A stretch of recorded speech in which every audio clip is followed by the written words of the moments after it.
I want to be out there as much as I can, and I think it's impossible to say, X amount of games. I think it's easy to sit here and guess. I'm not going to offer a guess because I'd like to be out there as much as possible. If I, feel good and I'm producing and it's something that's not hurting, my back or hurting the team, then I want to be out there. And if that's 130 games, then great.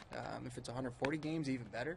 I'd like to play as much as I possibly can. So, but I have to be smart about it. I think that's one thing that I need to mature and I need to become better at is being honest with how I feel on a daily basis, being able to communicate a little better than I have in the past. I've been very stubborn, when it comes to I think giving an honest assessment of, injuries or how I feel. And I think that that's something that in order for me to, accomplish what I want to accomplish this year, I think I have to be honest with myself and communicate with Terry and the coaches about how I feel. Were you better at that towards the end of last season when you came back, or do you still feel like you had trouble even after the diagnosis and coming back from that? Well, it's different because, that was kind of taken out of my hands last year where Terry would come up and kind of say, here's your schedule.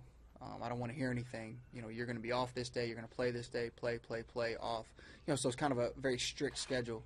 And it wasn't, I came back, there wasn't a ton of time, and we were fortunate down the stretch where we had a nice lead, and then with the playoffs you have so many days off in between, so it worked out well. Starting from, day one this year, there's going to be some days where it just isn't happening. You wake up and, having talked to the doctor that, when you have this type of condition that, some days you wake up and it's just, it's not working, so, and I'm going to have to be honest with that because he says when you push it, when you feel those days and you push it, that's when, instead of taking a day or 2 days, that's when you're out for, 2 weeks. You're talking about DL time when you start pushing that back.